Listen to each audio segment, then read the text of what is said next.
Neither human rights concerns nor US disapproval could stop the EU-China investment agreement. Analysis by James Griffiths. In a year that has seen global perceptions of China plunge, Beijing scored a major diplomatic victory Wednesday with the finalizing of an investment agreement with the European Union, in spite of criticism from the United States and outstanding concerns many in the bloc have over Beijing's worsening human rights record. Ahead of the agreement, which will give European companies greater access to Chinese markets, a senior aide to US President-elect Joe Biden had urged EU leaders to wait and address shared concerns about Beijing with the incoming administration. That Washington's European allies plowed ahead casts doubt on Biden's future ability to build a coalition of like-minded countries to counter Beijing, particularly if the EU, the world's single largest trading bloc, becomes even more closely tied to China's economy. Forced labor arguments. Growing criticism over allegations of forced labor in the western region of Xinjiang, where rights groups said up to 2 million members of predominantly Muslim minority groups have been detained in re-education camps, had threatened to complicate, if not scupper, the deal. China has consistently denied accusations of forced labor and other human rights abuse in Xinjiang. The stories coming out of Xinjiang are pure horror. The story in Brussels is, "We're ready to sign an investment treaty with China," European lawmaker Guy Verhofstadt said on Twitter Wednesday. Under these circumstances, any Chinese signature on human rights is not worth the paper it is written on. EU leaders have framed the deal as one of a simple reciprocal market access, similar to the Phase 1 agreement between the US and China agreed under US President Donald Trump. Ursula von der Leyen, President of the European Commission, tweeted on Wednesday that the agreement will uphold our interests and promote our core values. Similarly, the EU has maintained that the agreement provides a lever to press China on the forced labor. Under that agreement, China has committed to work towards the ratification of outstanding International Labor Organization conventions against forced labor. However, critiques have pointed to the lack of concrete commitment in this regard, and the fact China was a founding member of the ILO and the rules in question have been in force for decades without ratification from Beijing. Earlier this month, the European Parliament, which is directly elected by citizens of the bloc and separate to the Council and Commission, passed a resolution strongly condemning the Chinese government-led system of forced labor, in particular the exploitation of Uyghur, ethnic Kazakh, and Kyrgyz, and other Muslim minority groups in factories within and outside internment camps in the Xinjiang Uyghur Autonomous Region.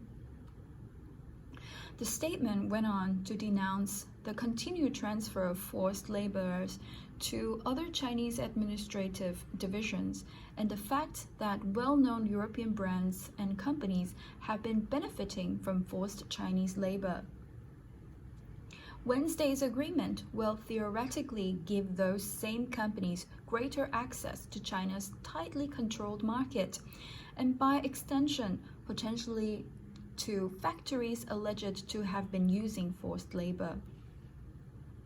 Chinese state media has welcomed the deal, with official news agency Xinhua describing it as a solid step towards stronger China-EU economic ties.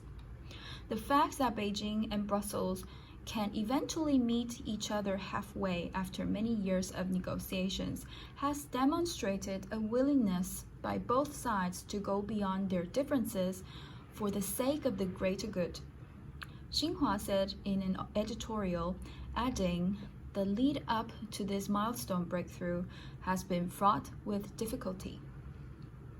The Xinhua report made no mention of forced labor. The Global Times, a nationalist state-run tabloid, said the deal was a New Year gift from China and the EU to the whole world, and criticized those who chatter about geopolitics and values when what the public cares about the most is peaceful development. EU-China trade deal sidelines US. European leaders would hardly be the first to hold their noses over China's human rights record in favor of economic gains. Washington strongly supported Beijing's entrance into the World Trade Organization in 2000, despite the US President Bill Clinton having previously described China's leaders as butchers over the 1989 Tiananmen Square crackdown.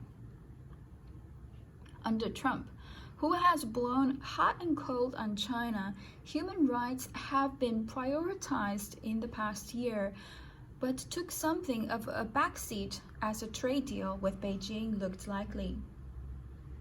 According to Trump's former national security advisor John Bolton, during talks with Chinese President Xi Jinping in 2019, the American leader told Xi to go ahead with building the camps in Xinjiang and said he didn't want to get involved in ongoing protests in Hong Kong. Trump's recent campaign against China ramped up as the coronavirus pandemic has caused chaos and misery in the US, failed to get much support from Europe.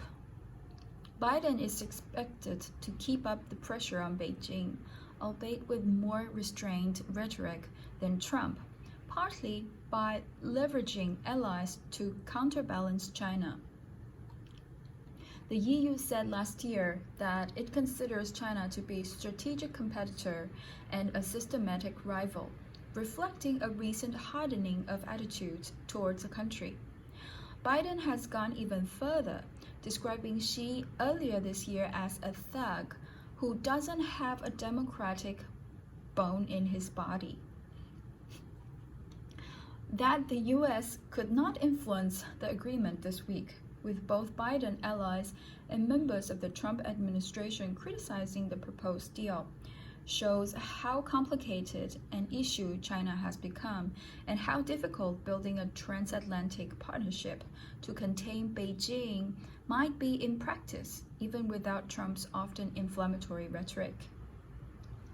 Leaders in both US political parties and across the US government are perplexed and stunned that the EU is moving towards a new investment treaty right on the eve of a new US administration. Matt Pottinger, Trump's deputy national security advisor and a strong China critic, said Wednesday. Some European officials and commentators liked to claim that the Trump administration was an impediment to even deeper transatlantic cooperation. Now it is plain to all that this isn't about President Trump. It's about key European officials. Look in the mirror.